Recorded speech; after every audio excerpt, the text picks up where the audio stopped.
வீடியோவில் பார்க்க போகிறது மாங்காய் போட்டு மீன் மிளகு குழம்பு. இது வந்து இஞ்சி பூண்டு சின்ன வெங்காயம் மிளகு எல்லாம் போட்டதுனால கோல்டுக்கு வந்து ரொம்ப நல்லது. இது நம்ம யூஸ்வலாக ஃப்ரை பண்ணுற மசாலா தான் நான் பண்ணியிருக்கேன். இதோடைய இன்க்ரீடியன்ஸ் வந்து நான் இங்கே பிங்க் பண்ணியிருக்கேன், டிஸ்கிரிப்ஷன் பாக்ஸ்லேயும் கொடுத்துருக்கேன் பாருங்கள். இப்போ மீன் குழம்புக்கு நம்ம பெப்பர் பவுடர் ரெடி பண்ணிக்கலாம். 1 ஸ்பூன் மிளகு, 1 ஸ்பூன் துவரம் பருப்பு, ஒரு அரை ஸ்பூன் அளவு வெந்தயம் எண்ணெய் இல்லாமல் நல்லா ஃப்ரை பண்ணி எடுத்துகிட்டு ஆற வச்சு மிக்சியில் அரைச்சி பவுட்ரு மாதிரி எடுத்து வச்சுக்கோங்க. நெக்ஸ்ட்டு சட்டியில் கொஞ்சம் எண்ணெய் ஊற்றிட்டு கடுகு தாளிப்பு வடகம் போட்டுக்கோங்க. இது வந்து புளி குழம்புக்கு ரசத்துக்கு நீங்கள் ஆட் பண்ணிக்கலாம். இப்போ கொஞ்சோண்டு பெருங்காயம் ஆட் பண்ணிக்கிறேன். நெக்ஸ்ட்டு சின்ன அளவு இஞ்சி நசுக்கி சேர்த்துருக்கேன், ஒரு பச்சை மிளகா, 10 பல்லு பூண்டு, சின்ன வெங்காயம் ஒரு 7 வந்து பாதியாக கட் பண்ணி போட்டிருக்கேன், கொஞ்சம் கல் உப்பு, ஒரு அரை ஸ்பூன் அளவு மஞ்சள் தூள். இது நல்லா மிக்ஸ் பண்ணிக்கோங்க. இப்போது குழம்பு திக்னஸ்க்காக ஒரு அரை வெங்காயம் வந்து நல்லா இடித்து சேர்த்துக்கோங்க.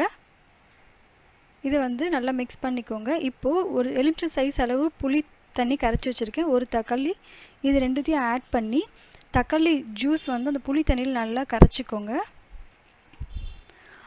நல்லா ஸ்மாஷ் பண்ணிவிட்டு அந்த தக்காளி தோல் மட்டும் நல்லா பிழிஞ்சு எடுத்து அந்த சட்டியில் போட்டுருங்க.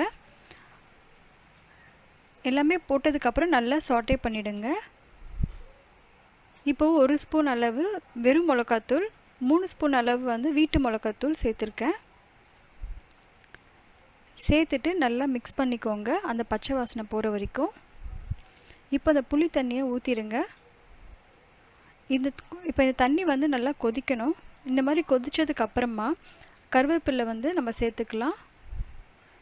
ஃபஸ்ட்டே சேர்த்துடாதீங்க. இப்போது நம்ம அரைச்சி வச்ச அந்த மிளகு பவுடர் வந்து கொஞ்சம் கொஞ்சமாக சேர்த்து நல்லா மிக்ஸ் பண்ணிக்கோங்க. எனக்கு ஒரு 3 ஸ்பூன் அளவு வந்துச்சு இந்த பெப்பர் பவுட்ரு. ஒரு சின்ன பீஸ் வந்து வெல்லம் வந்து சேர்த்துக்கோங்க. இப்போ குழம்பு வந்து கொஞ்சம் கொதித்து கொஞ்சம் திக்காகிற ஸ்டேஜில் மாங்காய் ஆட் பண்ணிக்கலாம். ஃபஸ்ட்டே மாங்காய் ஆட் பண்ணாதீங்க. மாங்காய் ஆட் பண்ணதுக்கு ஒரு 3 மினிட்ஸ்க்கு அப்புறம் நம்ம மீன் ஆட் பண்ணிக்கலாம். மீன் போட்டதுக்கப்புறம் கரண்டி வச்சு மிக்ஸ் பண்ணாதீங்க.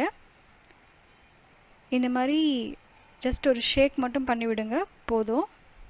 இல்லைனா மீன் வந்து உடஞ்சிரும் நீங்கள் கரண்டி மிக்ஸ் பண்ணிங்கன்னா. ஒரு 5 மினிட்ஸ்க்கு அப்புறமா நம்ம வந்து கொத்தமல்லி வந்து சேர்த்துக்கலாம். அவ்வளோதான், நம்ம மீன் குழம்பு ரெடி ஆகிடுச்சு. இதோட எல்லா இன்க்ரீடியன்ஸுமே வந்து நான் டிஸ்கிரிப்ஷன் பாக்ஸில் கொடுத்துருக்கேன் பாருங்கள். உங்களுக்கு இந்த வீடியோ பிடிச்சிருந்தா லைக் பண்ணுங்கள், சப்ஸ்கிரைப் பண்ணுங்கள், நோட்டிஃபிகேஷனுக்கு பெல் பட்டன் ப்ரெஸ் பண்ணிக்கோங்க. தேங்க்யூ.